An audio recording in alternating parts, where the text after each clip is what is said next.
आज ये हमारा तीसरा वीडियो है। सचिन सर का सीडीपी का जो बुक आया हुआ है, जो कि प्रीवियस ईयर बेस्ट बुक है, जिसमें कि जितने भी पिछले पेपर में पूछे जा चुके हैं क्वेश्चन, सारे क्वेश्चन इस बुक में सम्मिलित हैं। तो हम लोग आज ये तीसरा क्वेश्चन देखते हैं, जो कि चैप्टर फर्स्ट तो हम कंप्लीट कर चुके हैं 2 वीडियो में, और ये थर्ड वीडियो है जिसमें कि चैप्टर 2 और चैप्टर 3 कंप्लीट कर लेंगे। अगर चैप्टर 2 में भी कुछ कम ही क्वेश्चन है, चैप्टर 3 में भी कुछ कम ही क्वेश्चन है, इसीलिए दोनों मिला के वही अप्रॉक्स में 45 या 44 क्वेश्चन होगा। दोनों को मिला के करके जल्दी ख़त्म करते हैं इसको। और सारे सीडीपी, जहाँ भी सीडीपी पूछा जाता है उस सारे एग्जाम के लिए ये बहुत ही महत्वपूर्ण है, तो आप लोग जरूर इसको पढ़िएगा। देखिए इसमें बोल रहा है, पहला क्वेश्चन है अनुवांशिकता पूरी तरह से एक व्यक्ति की निर्धारण करती है।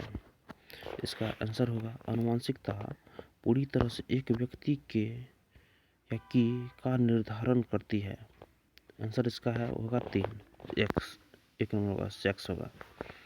तो सेक्स जो होता है ये अनुवांशिकता पूरी तरह से एक व्यक्ति का निर्धारण करती है। ये 2 नंबर क्वेश्चन हम लोग आते हैं। 2 नंबर क्वेश्चन में बोल रहा है कि सुनीता एक 12 वर्षीय लड़की विशेष संगीतीय क्षमता रखती है। उसके माता पिता दोनों ही निपुण गायक हैं और वे सुनीता को अपनी आवाज़ को और बेहतर करने के लिए प्रशिक्षण कक्षा में भेज रहे हैं। सुनीता की यह क्षमता संभावित रूप से किन कारकों के अंतःक्रिया का परिणाम है? तो इसका ऑप्शन नंबर 3 सही होगा। ऑप्शन नंबर 3 इसका है अनुवांशिकता और वातावरण। आप लोग ध्यान से सुनिए और क्वेश्चन को बढ़िया से पढ़िए, और लास्ट तक जरूर इस वीडियो को देखिएगा, क्योंकि बहुत ही महत्वपूर्ण है आपके सीडीपी के लिए। जो आने वाले एग्ज़ाम है जुलाई 2025 में जो सीटेट आने वाली है उसके लिए। तो थर्ड नंबर क्वेश्चन है डैश अनुवांशिक स्वभाव के पूर्व निर्धारित प्रकटीकरण की प्रक्रिया को संदर्भित करता है। क्या होगा इसका ऑप्शन? परिपक्वता। तो परिपक्वता अनुवांशिक स्वभाव के पूर्व निर्धारित प्रकटीकरण की प्रक्रिया को संदर्भित करता है। और परिपक्वता तो जब व्यक्ति शारीरिक, मानसिक और भावनात्मक रूप से विकसित हो जाता है तो उसे परिपक्वता कहा जाता है। मैचुरेशन हेरेडिटी से संबंधित होती है। 4 नंबर क्वेश्चन है हम लोग का, निम्न में से कौन सा केवल वंशानुगत कारकों से निर्धारित होता है? 4 नंबर क्वेश्चन देखिए, कौन सा होता है? तो इसमें होगा पहला नंबर क्वेश्चन ही सही है। पहला नंबर जो ऑप्शन इसका है, निम्न से कौन सा केवल वंशानुगत कारकों से निर्धारित होता है? तो आँख का रंग। इसका व्याख्या हम लोग देख लेते हैं। बोल रहा है आँखों का रंग आँखों में मौजूद मेलानिन की मात्रा द्वारा निर्धारित होता है। वंशानुक्रम में आँखों के रंग का निर्धारण विभिन्न जीन्स के माध्यम से होता है। और 5 नंबर क्वेश्चन अब हम लोग देखते हैं। 5 नंबर में बोल रहा है आनुवांशिकता और वातावरण के विकास पर प्रभाव के संदर्भ में निम्न में से कौन सा कथन सही है? तो इसका ऑप्शन नंबर 4 देखिए सही होगा। बोल रहा है 4 नंबर में आनुवांशिकता और वातावरण के विकास पर प्रभाव के संदर्भ में निम्न में से कौन सा कथन सही है? तो इसका ऑप्शन नंबर 4 सही होगा। देखिए क्या है इसमें, आनुवांशिकता और वातावरण दोनों ही एक जटिल रूप से विकास को प्रभावित करते हैं, यही सही होगा। आनुवांशिकता जीन्स के द्वारा विकास को प्रभावित करती है, जबकि वातावरण बाहरी कारकों एक्सटर्नल फैक्टर्स जैसे खान पान, सामाजिक प्रतिक्रिया आदि को प्रभावित करता है, और यह दोनों मिलकर ही विकास को निर्धारित करते हैं। अब देखिए 6 नंबर क्वेश्चन हम लोग का है। बोल रहा है निम्नलिखित में से कौन सा व्यक्तिगत कारक है जो अधिगम को प्रभावित करता है? तो ऑप्शन नंबर 2 सही होगा, अनुवांशिकता। जो व्यक्तिगत कारक है जो अधिगम को प्रभावित करता है तो अनुवांशिकता होगा इसका आंसर। 6 नंबर क्वेश्चन का अनुवांशिकता, इसका व्याख्या है कुछ गुण और कौशल हमें अपने माता पिता और परिवार द्वारा अनुवांशिकता के द्वारा ही मिलते हैं, जो हमारे अधिगम को प्रभावित करते हैं। 7 नंबर क्वेश्चन है हम लोग का, वातावरण व अनुवांशिक कारकों की परस्पर क्रिया किसके लिए जिम्मेदार है? तो 7 नंबर क्वेश्चन का आंसर हम लोग का 4 नंबर ऑप्शन सही होगा, शारीरिक, सामाजिक व संज्ञानात्मक विकास। तो वातावरण और आनुवंशिक कारक आपस में मिलकर व्यक्ति का संपूर्ण विकास करते हैं, चाहे वो शारीरिक हो, सामाजिक हो या संज्ञानात्मक कॉग्निटिव हो। 8 नंबर क्वेश्चन है हम लोग का। 8 नंबर बोल रहा अधिगम व्यक्तिगत और पर्यावरणीय कारकों से महत्वपूर्ण रूप से प्रभावित होता है।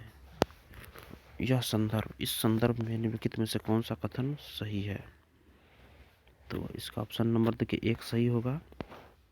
1 नंबर ऑप्शन जो है इसका अभिरुचि और अभिवृत्ति दोनों व्यक्तिगत कारक है। अभिरुचि व्यक्ति की पसंद होती है और अभिव्यक्ति व्यक्ति के सोच, विचार, व्यवहार और भावनाओं को दर्शाती है। देखिए 9 नंबर क्वेश्चन हम लोग का है। 9 नंबर में दिया गया है बच्चों में संज्ञानात्मक विकास किसका परिणाम है? तो ऑप्शन नंबर 3 सही होगा। आनुवंशिकता और वातावरण की पारस्परिक क्रिया का है। मतलब बच्चों में संज्ञानात्मक विकास किसका परिणाम है? तो आनुवंशिकता और वातावरण की पारस्परिक क्रिया का। संज्ञानात्मक विकास के अंतर्गत मानसिक प्रक्रियाएं, मेंटल प्रोसेस, ज्ञान, नॉलेज, सोचने की क्षमता, ये सभी आते हैं जो कि आनुवंशिकता और वातावरण के द्वारा व्यक्ति में विकसित होते हैं। देखिए 10 नंबर क्वेश्चन हम लोग का। जब से सुनीता ने चलना शुरू किया, वह जब भी संगीत सुनती थी नृत्य करना शुरू कर देती है। जब वह नृत्य करती है उसके माता पिता ताली बजाते हैं और टीवी कार्यक्रम में नृत्य कर रहे बच्चों की नकल करने के लिए कहते हैं। सुनीता ने बहुत जल्दी ही नृत्य अच्छी तरह से करना सीख लिया है। यह उदाहरण विकास के किस सिद्धांत को दर्शाता है? तो इसका ऑप्शन नंबर 1 फर्स्ट सही होगा। विकास आनुवंशिकता और परिवेश के बीच अंतःक्रिया का परिणाम है, यही सही होगा। और इसका व्याख्या है, इस कथन से यह ज्ञात होता है कि सुनीता ने नृत्य परिवेश के द्वारा के साथ अंतःक्रिया इंटरेक्शन करके सीखा, अतः विकास को परिवेश पूर्ण रूप से प्रभावित करता है। 11 नंबर क्वेश्चन देखिए, बोल रहा है इनमें से कौन सा पूर्णतः आनुवंशिकी द्वारा पूर्व निर्धारित होता है? तो ऑप्शन नंबर 2 सही होगा, आंखों का रंग। और 12 नंबर क्वेश्चन हम लोग का है, बोल रहा है बच्चों में भाषा विकास किससे प्रभावित होता है? तो बच्चों में भाषा विकास आनुवंशिकता एवं पर्यावरण दोनों से प्रभावित होता है। इसका व्याख्या है, बच्चे भाषा कौशलों को अपने माता पिता से अर्जित एक्वायर करते हैं और समाज से अंतःक्रिया द्वारा भी इनको सीखते हैं। और 13 नंबर क्वेश्चन होगा हम लोग का। 13 नंबर में बोल रहा है शारीरिक लक्षण जैसे आंखों का रंग, ऊंचाई, बालों का रंग डैश मतलब क्या है? तो ये होगा वंशानुगत होते हैं।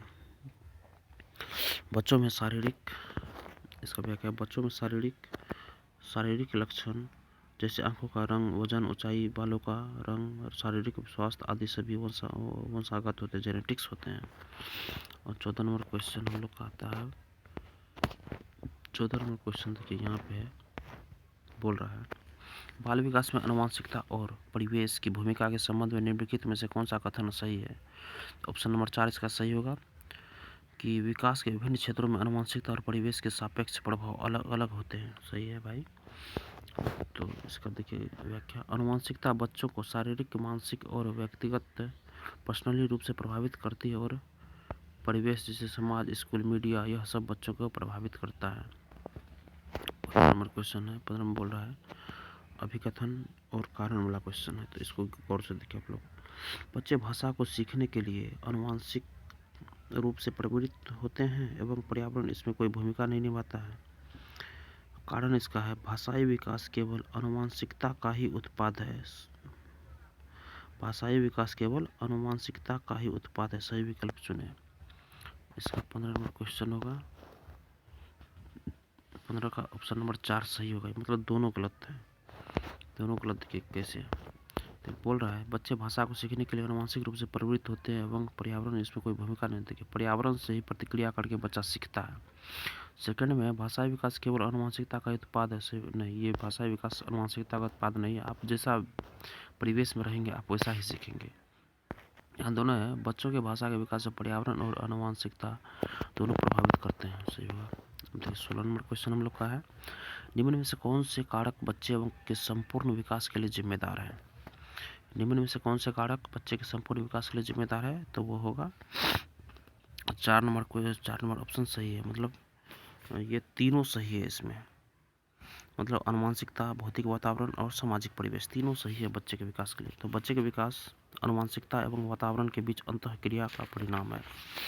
17 नंबर क्वेश्चन आइए। 17 नंबर क्वेश्चन बोल रहा है कथन और तर्क वाला क्वेश्चन है। तो कथन है, एक बच्चे के शारीरिक विकास की दिशा पूरी तरह से उसके जन्म के समय निश्चित हो जाती है। तर्क है, केवल अनुवांशिकता ही ऐसा एकमात्र कारक है जो बच्चों के विकास के लिए उत्तरदायी है। सही विकल्प चुनिए। तो दोनों गलत होगा, केवल वाला तो सबसे पहले ही गलत हो जाएगा। बोल रहा है बच्चे का विकास अनुवांशिकता एवं वातावरण दोनों से प्रभावित होता है। अनुवांशिकता विकास की सीमा निर्धारित करता है और वातावरण उस सीमा में रहकर विकास के अवसर प्रदान करता है। तो ये दोनों गलत होगा। 19 नंबर क्वेश्चन हम लोग 18 नंबर क्वेश्चन है, कथन और तर्क वाला क्वेश्चन है। बोल रहा है देखिए, बच्चों के विकासात्मक प्रतिमान की उपलब्धि में देरी के लिए सीधे अनुवांशिकता को जिम्मेदार ठहराया जा सकता है। कथन और तर्क है इसका, पर्यावरणीय कारक विकास में कोई भूमिका नहीं निभाते हैं। ये दोनों गलत है, ये दोनों ऑप्शन गलत है। देखिए इसका, देखिए और उसके बाद 19 नंबर क्वेश्चन आइए। 19 नंबर क्वेश्चन में बोल रहा है प्रत्येक बच्चे के विकास की दर क्या होता है। ऑप्शन नंबर इसका 2 देखिए, ऑप्शन नंबर 2 इसका सही है। बोल रहा है अनुवांशिकता और पर्यावरण की अंतःक्रिया के माध्यम से गतिशील तरीके से उभरती है। सही बात है। और अब 20 नंबर क्वेश्चन हम लोग आते हैं। 20 नंबर क्वेश्चन बोल रहा है निम्नलिखित में से कौन सा कारक भौतिक एवं सामाजिक दुनिया की जटिल शक्तियों को संबोधित करता है जो किसी बालिका के अनुभवों को उसके विकास के दौरान प्रभावित करते हैं। तो ऑप्शन नंबर इसका 3 सही होगा, लालन पालन। तो देखिए व्याख्या है, पालन पोषण वातावरणीय कारक है, इसमें भौतिक, सामाजिक, नैतिक आदि सभी कारक संबंधित है। 21 नंबर क्वेश्चन है, 21 नंबर में बोल रहा है निम्नलिखित में से कौन सी प्रवृत्ति गुण पूर्णतः अनुवांशिक है। इसका ऑप्शन नंबर सही होगा 1 आंखों का रंग, और सब नहीं। आंखों का रंग बच्चों को अनुवांशिकता द्वारा प्राप्त होता है। 22 नंबर क्वेश्चन देखिए, बोल रहा है वह समय जब बच्चे वातावरण से कुछ उद्दीपन से खास तौर पर प्रभावित होते हैं क्या कहलाता है। आंसर होगा इसका संवेदनशील काल। संवेदनशील अवस्था में बच्चा वातावरण के प्रति विशेष रूप से संवेदनशील होता है। इसे विशिष्ट अवधि अर्थात जन्म से 6 वर्ष की अवधि है। अब देखिए दोस्तों, सेकेंड चैप्टर हम लोग का खत्म हो गया। अब हम लोग आते हैं चैप्टर नंबर 3 पे, जो कि हम लोग का चैप्टर नंबर 3 है सोशलाइजेशन, मतलब समाजीकरण।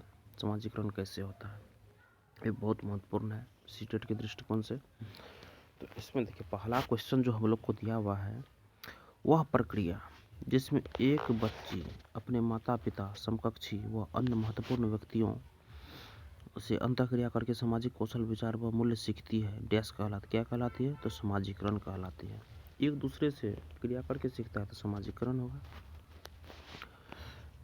और देखिए इसका व्याख्या है, समाजीकरण वह प्रक्रिया है जिसके द्वारा बच्चा विभिन्न कौशल दूसरों के साथ अंतःक्रिया द्वारा सीखता है। 2 नंबर क्वेश्चन आइए। 2 नंबर क्वेश्चन बोल रहा है मध्य बाल्यावस्था के दौरान डैश, जो कि समाजीकरण का प्राथमिक कारक है, एक महत्वपूर्ण भूमिका निभाना जारी रखता है, लेकिन डैश, जो कि समाजीकरण के द्वितीय कारक हैं, भी महत्वपूर्ण भूमिका निभाते हैं। तो इसका ऑप्शन देखिए, पहले देखिए पहला ही ऑप्शन इसका सही होगा, परिवार, साथी और मीडिया। देखिए इसमें फुलफिल कीजिए। मध्य बाल्यावस्था के दौरान क्या होगा, परिवार, जो कि सामाजिक का प्राथमिक कारक है, एक महत्वपूर्ण भूमिका निभाना जारी रखता है, लेकिन, और इसके बाद क्या था, साथी और मीडिया, जो कि समाजीकरण द्वितीय कारक है, जो महत्वपूर्ण भूमिका निभाते हैं। सही बात है भाई। तो ऑप्शन नंबर 1 सही होगा इसका। समाजीकरण के 2 कारक है, मुख्य कारक है परिवार और द्वितीय कारक है साथी, विद्यालय, मीडिया आदि। परिवार के अलावा जितना भी सब द्वितीय कारक है। 3 नंबर क्वेश्चन देखिए, 3 नंबर में बोल रहा है शिशुआवस्था में समाजीकरण की डैश संस्थाएं प्रमुख रूप से महत्वपूर्ण है, जबकि प्रारंभिक बाल्यावस्था में समाजीकरण की डैश संस्थाएं भी महत्वपूर्ण हो जाती है। ऑप्शन नंबर देखिए इसका सेकंड सही है, मतलब कि शिशुआवस्था में समाजीकरण की प्राथमिक संस्थाएं प्रमुख रूप से महत्वपूर्ण है। सही बात है। प्राथमिक संस्था कौन सा है, परिवार है, जबकि प्रारंभिक बाल्यावस्था में समाजीकरण की माध्यमिक संस्थाएं भी महत्वपूर्ण हो जाती है। सही बात है। तो इसमें देखिए व्याख्या आप पढ़ लीजिए आप लोग। समाजीकरण की 2 संस्थाएं होती है, प्राथमिक संस्था मुख्य जो परिवार होता है, द्वितीयक संस्था गौण मतलब सेकेंडरी होता है, मित्र, स्कूल, मीडिया, पुस्तकालय, पड़ोस आदि। तो प्राथमिक संस्था का प्रभाव शिशुवावस्था में अधिक पड़ता है। परिवार शिशुवावस्था में समाजीकरण में मुख्य भूमिका निभाएंगे। माध्यमिक स्कूल में बच्चों के समाजीकरण में परिवार की भूमिका प्रारंभिक बचपन की तुलना में कम हो जाती है। तो 4 नंबर क्वेश्चन देखिए, 4 नंबर क्वेश्चन में हम लोग का है अभिकथन और तर्क वाला क्वेश्चन है। अभिकथन है इसका, कुछ संस्कृतियों में पहले मासिक धर्म का आना उत्साह के साथ मनाया जाता है, जबकि अन्य संस्कृतियों में इसे गुप्त रखा जाता है। तर्क है इसका, बच्चों के लिए बचपन के अनुभव उनके सामाजिक सांस्कृतिक संदर्भों के आधार पर अलग तरह से होते हैं। तो इसका 1 नंबर ऑप्शन सही है, मतलब दोनों सही है और सही व्याख्या कर रहा है। तो हर संस्कृति, देखिए हर संस्कृति के अलग नियम हैं, मानक होते हैं। हर संस्कृति में बच्चे के अनुभव भिन्न होते हैं। देखिए 5 नंबर क्वेश्चन हम लोग का क्या बोल रहा है, 5 नंबर में है अभिकथन तर्क है। अभिकथन है, किशोरों पर फिल्मों और विज्ञापनों का एक बड़ा प्रभाव पड़ता है, वह उनके व्यवहार व मूल्य भी उससे प्रभावित होते हैं। तर्क इसका है, मीडिया किशोरों के समाजीकरण की एक शक्तिशाली द्वितीयक संस्था है। और इसका देखिए 1 नंबर ऑप्शन इसका सही हो जाएगा, मतलब दोनों सही ऑप्शन इसका है, सही व्याख्या भी कर रहा है। किशोरावस्था में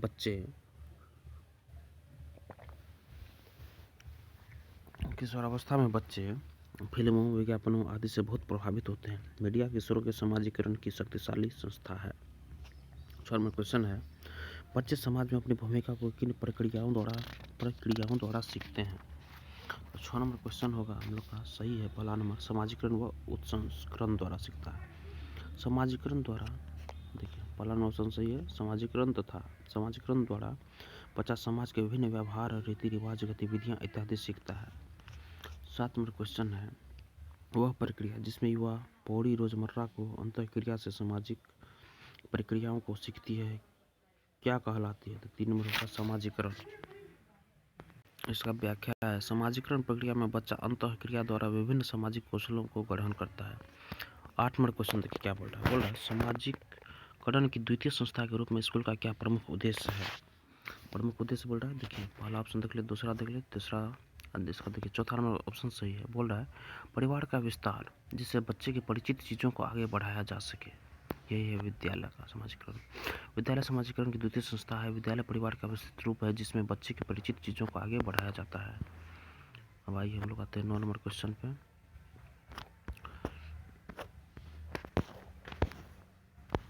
9 नंबर में बोल रहा है, किस प्रक्रिया में बच्चे समाज में रहने के तौर तरीके सीखते हैं। तो समाजीकरण में व्याख्या है, समाजीकरण एक जटिल प्रक्रिया है, कॉम्प्लेक्स प्रोसेस है, जिसमें कई बच्चों को उनके जीवन में कई बार प्रभावित करती है। 10 नंबर है, समाजीकरण क्या है। तो 3 नंबर ऑप्शन इसका सही है, जटिल व बहुआयामी प्रक्रिया है। समाजीकरण एक जटिल प्रक्रिया है जिसमें कई संस्थाएं बच्चों को उनके जीवन में कई बार प्रभावित करती है। और 11 नंबर क्वेश्चन देखिए क्या बोल रहा है, बोल रहा है माध्यमिक स्कूल में बच्चों के विकास एवं समाजीकरण में परिवार को डैश और समकक्षों की डैश, मतलब समाजीकरण परिवार को महत्वपूर्ण भूमिका है और प्रमुख भूमिका है, तो इसमें फुलफिल कीजिए। माध्यमिक स्कूल में बच्चों के विकास एवं समाजीकरण परिवार को महत्वपूर्ण भूमिका है और समकक्षों की प्रमुख भूमिका, ये ऑप्शन नंबर 2 सही होगा। बच्चों के विकास में परिवार की महत्वपूर्ण भूमिका होती है जो शिशुवावस्था और पूर्व बाल्यावस्था में महत्वपूर्ण भूमिका निभाती है। 12 नंबर क्वेश्चन देखिए क्या बोल रहा है, माध्यमिक कथन और तर्क वाला क्वेश्चन है। तो कथन बोल रहा है, माध्यमिक स्कूल के शिक्षकों के लिए यह महत्वपूर्ण है कि वे मीडिया में जेंडर रूढ़िवादिता के चित्रण को आलोचनात्मक रूप से देखने के लिए छात्र को सक्षम करें। और तर्क है इसका, मीडिया समाजीकरण की एक महत्वपूर्ण संस्था है। तो दोनों सही है, दोनों सही इसका ऑप्शन होगा। माध्यमिक स्कूल में बच्चे पर मीडिया का महत्वपूर्ण प्रभाव पड़ता है। शिक्षक मीडिया के प्रयोग द्वारा जेंडर रूढ़िवादिता को आलोचनात्मक रूप से दिखा सकता है। 13 नंबर क्वेश्चन देखिए बोल रहा है, समाजीकरण एक प्रक्रिया है, डैश प्रक्रिया है जिसमें समाजीकरण की विभिन्न संस्थाओं के आपसी संबंध डैश, मतलब इसका ऑप्शन नंबर 3 सही है, जटिल महत्वपूर्ण है। तो समाजीकरण एक जटिल प्रक्रिया है जिसमें कई संस्थाएं बच्चों को उनके जीवन में कई बार प्रभावित करती है। 14 नंबर क्वेश्चन हम लोग का 14 नंबर बोल रहा है, माध्यमिक स्कूल में बच्चों के समाजीकरण में परिवार की भूमिका। दोनों ऑप्शन सही है। आरंभिक बचपन की तुलना में कम हो जाती है। माध्यमिक स्कूल में बच्चों के समाजीकरण की परिवार की भूमिका का है कि जब बच्चा बड़ा हो जाता है तो अपने पर्यावरण से, आस पड़ोस से, मीडिया से हर एक जगह सीखना शुरू कर देते हैं। 15 नंबर क्वेश्चन है, निम्नलिखित में से कौन से समाजीकरण के द्वितीय कारक है? तो ऑप्शन नंबर देखिए, ये तीनों सही होगा, 1, 2, 3। विद्यालय, किताबें, मीडिया समाजीकरण के द्वितीय कारक है। माता पिता तो पहला कारक है ना। 16 नंबर क्वेश्चन है, अभिकथन और तर्क है। अभिकथन बोल रहा है समाजीकरण स्कूल में ही होता है जब बच्चे स्कूल जाना शुरू करते हैं। और तर्क है इसका, स्कूल द्वितीयक समाजीकरण की एकमात्र संस्था है। यह गलत है भाई, एकमात्र संस्था नहीं है। उसके बाद देखिए इसका ऑप्शन है, समाजीकरण घर, पड़ोस, विद्यालय, खेल, मीडिया आदि सभी से होता है। द्वितीयक संस्था समाजीकरण की विद्यालय, मीडिया, बुक्स आदि है। 17 नंबर क्वेश्चन है, बच्चों में समाजीकरण की प्राथमिक संस्था डैश है और डैश द्वितीय संस्था है। एक नंबर होगा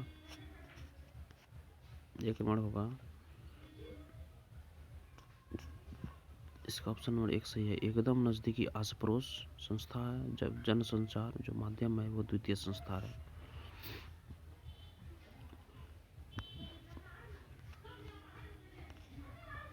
और देखिए इसका 17 नंबर ऑप्शन है, 17 नंबर क्वेश्चन है, अभिकथन और कारण है। तो विद्यालय बच्चे के समाजीकरण में एक महत्वपूर्ण भूमिका निभाता है और इसका कारण है धार्मिक संस्थाएं समाजीकरण की प्राथमिक कारक है। तो ऑप्शन नंबर 3 इसका सही है। देखिए एक नंबर तो सही है, विद्यालय में बच्चे के समाजीकरण में एक महत्वपूर्ण भूमिका निभाता है, मगर 2 नंबर धार्मिक संस्थाएं समाजीकरण की प्राथमिक कारक, ये गलत है भाई। माता पिता है प्राथमिक कारक।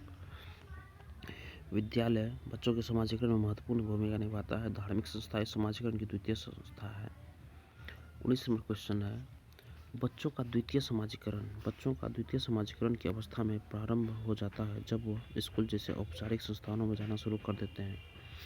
इसका ऑप्शन नंबर 2 सही होगा, पारंपरिक बाल्यावस्था के दौरान। पारंपरिक बाल्यावस्था में बच्चा परिवार से निकल समाज के संपर्क में आता है।